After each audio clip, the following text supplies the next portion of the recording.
Hello, everyone, and welcome back to the Joy-Filled Universe podcast. I am your host, Lisa Ryan, and here in the United States of America, we are into one of my favorite holidays this week, Thursday to be exact, which happens to be Thanksgiving. Oh my goodness, it's the Thanksgiving holiday. I can hardly believe that it's here, as a matter of fact, but it is time to give thanks as a nation, and I'm here for it. And another thing that I'm here for, actually, is history. Not just because it's interesting, no, but because it's truly something that teaches us so many incredible lessons. And with that in mind, today we are going to go ahead and give a hearty nod of gratitude to what I have gathered to be the historical unfolding of this very much appreciated Thanksgiving holiday here in the United States. And now, when most of us tend to step back and think about the Thanksgiving holiday, we picture the classic scene, right? We got pilgrims and the Native Americans, these long, beautiful wooden tables where everyone gathers around, cornucopias in the centerpieces, and that incredible harvest of delicious food, of so many just vibrant, brilliant colors. And all of this took place in 1621. However, the true origin of Thanksgiving is so much more layered than this, and honestly, much more meaningful, in my opinion, than the very simplified story that so many of us grew up with. So we are going to get ourselves into a time capsule today, and first stop is going to be all the way back to the fall of 1621. After surviving a really brutal winter that took almost half their colony, the Pilgrims finally had a very successful harvest, and they owed so much of their survival to the Wampanoag people, who taught them how to plant corn, use fish as fertilizer, and work with the local medicinal plants. And the Wampanoags were included and present during the 3-day celebration that followed this very abundant harvest. Now, all of this sounds pretty traditional and aligned to the Thanksgiving story that we all know and love, right? Right. Well, here's the distinction that most people don't know. The 1621 gathering, it was not called Thanksgiving. It wasn't a formal holiday, and for the Pilgrims, a Thanksgiving actually meant a day of fasting and prayer, not feasting on turkey and all of the most delicious trimmings and desserts. So while the 1621 harvest celebration is super important and never to be overlooked, it isn't the true origin of the holiday that we all celebrate today. And so let's hop back into that time capsule, and now we're going to fast forward to 1789, when President George Washington declared the first national day of Thanksgiving. But even then, it didn't become a yearly trusted tradition. It faded in and out depending on who was the president at the time. And as a matter of fact, the real force behind the Thanksgiving holiday as we know it today wasn't a president at all. So now we're going to hop back into our time capsule, and we're moving forward to the 1800s. And it's here that we come upon an absolute powerhouse of a woman whose name is Sarah Hale. Shout out to Sarah, because she was one of the most influential magazine editors of the 19th century, a best-selling author, an advocate for education and women's empowerment. And a really fun fact here is that she wrote the poem, "Mary Had a Little Lamb." And although I love that poem, in my opinion, Sarah's greatest legacy is this. Sarah Hale spent 17 years campaigning to make Thanksgiving a national holiday. So beginning in 1846, Sarah Hale wrote letters to 5 different U.S. presidents: President Zachary Taylor, President Millard Fillmore, President Franklin Pierce, President James Buchanan, and finally, President Abraham Lincoln. And for 17 years, she petitioned, persuaded, and published editorials urging the country to adopt a single unifying day of gratitude. And her timing, I'm going to tell you, it couldn't have been more profound. And this is where I'm going to say the universe works its magic through humans and spiritual beings who truly have love and gratitude in their hearts, because it was President Abraham Lincoln who made Thanksgiving an official holiday. In 1863, in the middle of the Civil War, when the nation was deeply divided and grieving, Abraham Lincoln finally agreed, and he declared the last Thursday of November to be a National Thanksgiving Day, inspired by Sarah Hale's unwavering advocacy.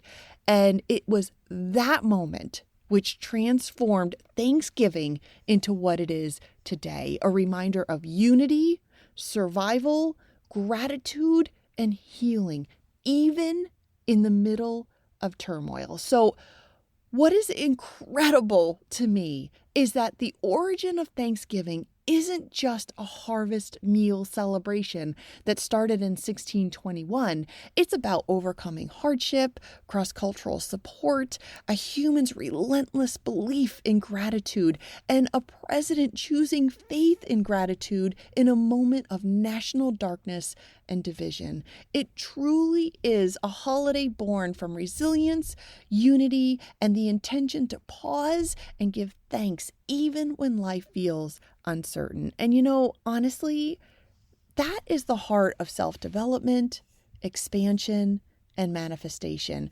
Gratitude is an anchoring force and a fundamental and heavily weighted factor in the formula for success and abundance in our lives. Okay, now back we go into our time capsule, and let's pull this way forward into our current lives, November 2025. So we did a podcast a little while ago about gratitude. I think it was called The Magnitude of Gratitude. So if you haven't had a chance to give it a listen, please do take that time, because I'm going to keep it a little more high level here in today's pod. So gratitude is not just a feeling. It's not just something that we say before every meal or when someone does something nice for us. Gratitude is a frequency, a vibration, a biological state, a manifestation portal. And from a scientific perspective, gratitude, it lowers stress hormones, it activates the parasympathetic nervous system, it creates neuroplastic changes in the brain, it boosts dopamine and serotonin, which are those natural feel-good chemicals, and it expands our cognitive perception, helping us to see possibility where we once saw limitation.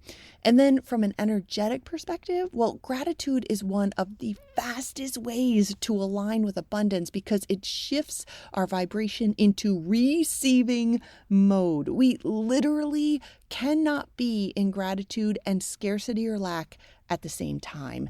And then from a very spiritual angle, as taught by so many of my favorites like Abraham Hicks, Bob Proctor, Jack Canfield, Deepak Chopra, Dr. Wayne Dyer, Rhonda Byrne, and even some of our early thought leaders like Napoleon Hill, Florence Scovel Shinn, Wallace D. Wattles, and even before them, great Stoic philosophers like Marcus Aurelius and Seneca. And then before the Stoics were the classic Greek philosophers who in fact influenced Stoicism like Aristotle, Plato, and Socrates. So as I said in the beginning of this pod, let's learn from history, even if it means going all the way back to before Christ or before Common Era, because gratitude opens the channel to higher guidance, intuition, clarity, inspired action, and manifestation of our desires into our reality.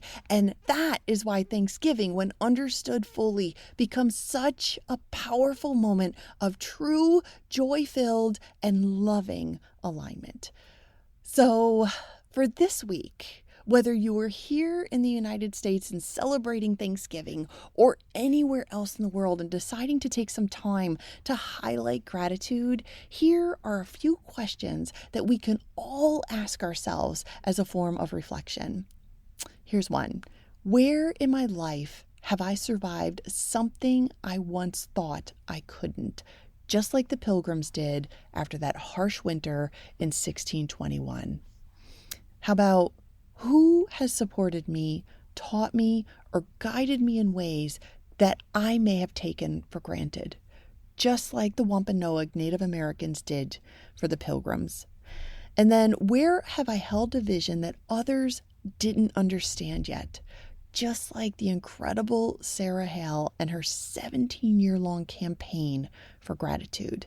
And then lastly, what can I be grateful for right now, even if I'm still in the middle of my own turmoil or my own version of a Civil War type energy, just like the great President Abraham Lincoln did when he called for unity during chaos.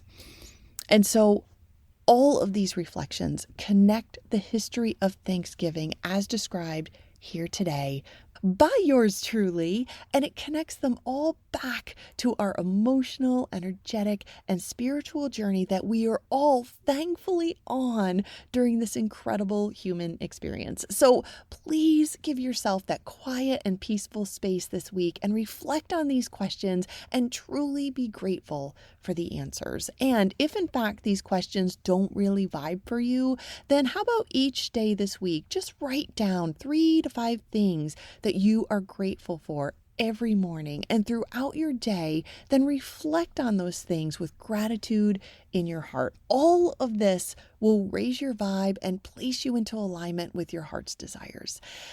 And like I mentioned a little bit ago, when we are in a place of gratitude, scarcity and lack, it cannot exist. I'm going to say that again.